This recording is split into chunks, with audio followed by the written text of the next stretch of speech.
So guys, the American military veterans are now calling on Donald Trump to divide Nigeria, that there is no point, calling Nigeria a nation whereby, a particular set of people is persecuting or are persecuting Christians in the country.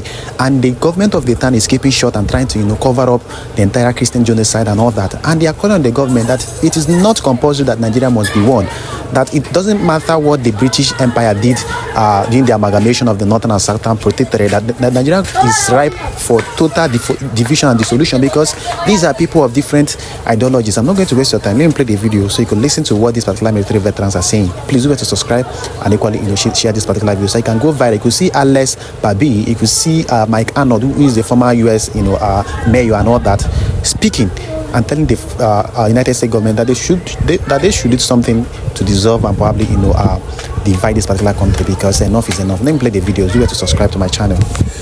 Radical flavor of Islam is incompatible with human civilization as we want to live in. And at the very least, those that want to practice it should be free to be ejected and not, there's no way to live in compatibility with that. So the balkanization, that's for smarter people than me, but I don't think it's fair for any people against their will, a people group, to be shackled to a genocidal caliphate just because the British said so. That doesn't make sense to me. We won't get into the politics of that, but in principle, I'm for self-determination. The United Nations was mentioned. First, what's being done about it? We're doing our best, ma'am. Okay, we're here doing what you asked. We're trying to raise awareness. But there's a lot stacked against it. Right now, the Nigerian government is spending more than $10 million right here in Washington on lobbyists to try to make sure this truth doesn't get out. The media is fully complicit. The United Nations is corrupt and complicit. Not only you established that they've documented IDP camps in Abuja that are still there today, and now they say they aren't. They just erased these people because the government doesn't want them talking about it.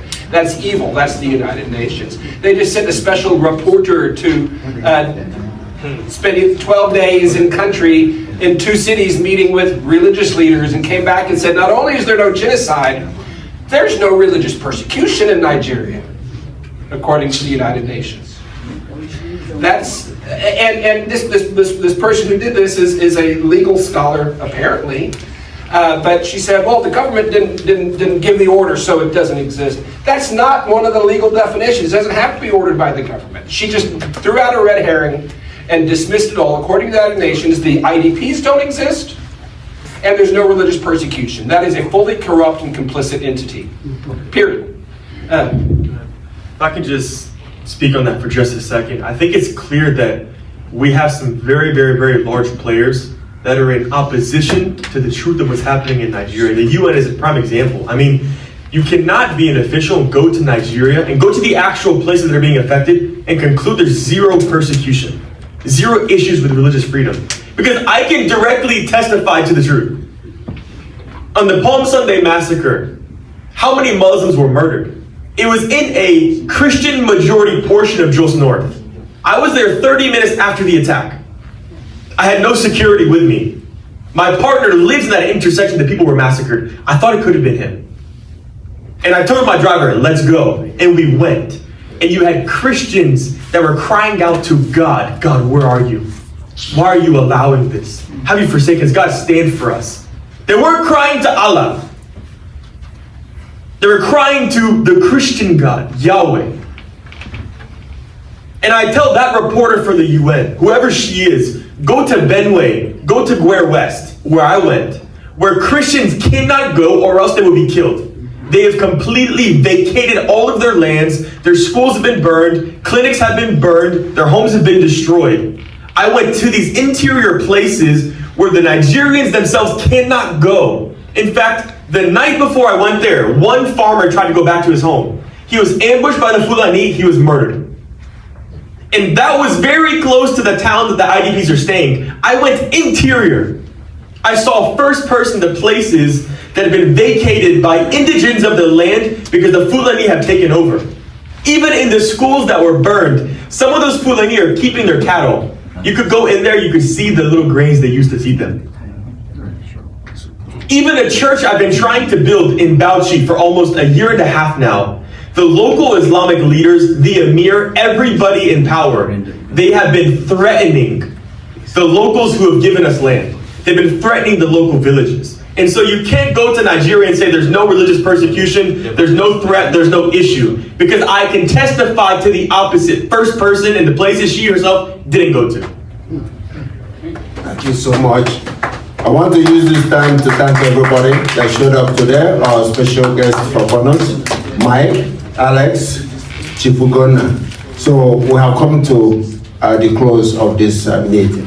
You know, this is why I love the Americans. They are always true to themselves. We can't keep on lying to ourselves in this particular country that we are one. We are not one. We don't have similar ideologies. We don't have one singular ideology in this particular country.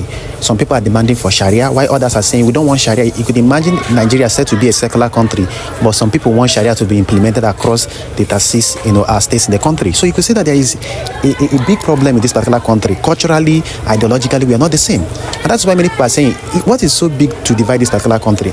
If you listen to what Mike Arnold and Alex Babi, these two people that actually spoke in this particular video, in the video I just played, they've lived in Nigeria and they've been in Nigeria and they've seen firsthand the Christian persecution that is actually going on in this particular country, and how the government of the town is trying to protect and trying to cover these, outrageous killings and persecutions of Christians. And they even had to go and pay some lobbying firms in the United States to deceive Donald Trump. As a matter of fact, that all is well in the country, that there's nothing like Christian genocide. Go to the Middle Belt and see how Christians are being persecuted. And this was the same thing Nnamdi Kanu and co. We are fighting against. They were speaking about the Islamization agenda of the Fulanis in the country. And the government of the town is trying to cover it up. The government of the town is trying to, prevent people from knowing the truth. A lot of people don't even know why Nnamdi Kanu is still being incarcerated, because he's the only one that spoke truth to power. He's the only one that saw the agenda of this particular, people in the country. And he kept on speaking that there is an Islamization agenda in the country. And guess what the federal government did? They locked him up to shut him up. But every single thing that man has said has actually come to manifestation. And that is why, they don't want to release him, because they know that if they free him, a whole lot of things are actually going to happen. So these particular American veterans are calling on Donald Trump to do something and equally, look into the case of Nnamdi Kanu and, a persecution he's actually facing for speaking truth to power in the country. That is the only reason why he's being incarcerated, not because he did anything unlawful or anything. No, they just decided to, incarcerate him, to shut him up. But if you watch his past videos and previous videos, you could see that every single thing that particular man has made mention or probably stated has come to reality. He spoke about the attacks of this particular Fulani headsmen and Islamic terrorists in the southwest region, in the Yoruba region. It's actually happening now. They are kidnapping people in the Yoruba region. He equally spoke and prophesied how these particular Islamists are going to be drifting downwards. This is what they are doing, or southwards. They are coming down to the southern region. They've conquered the north. They are coming down to the southern region. And this is a full-blown Islamization agenda. So these particular military veterans are calling on Donald Trump to do the needful. We cannot be forced to be in a country whereby the North themselves do not want to stop Islamization. Rather, they are invariably supporting terrorism and equally supporting these, terrorist groups and all that, which is basically and literally the truth. Well, do well to drop your comment in the comment section and subscribe to my channel about every single thing we said here. See you guys later in my next video.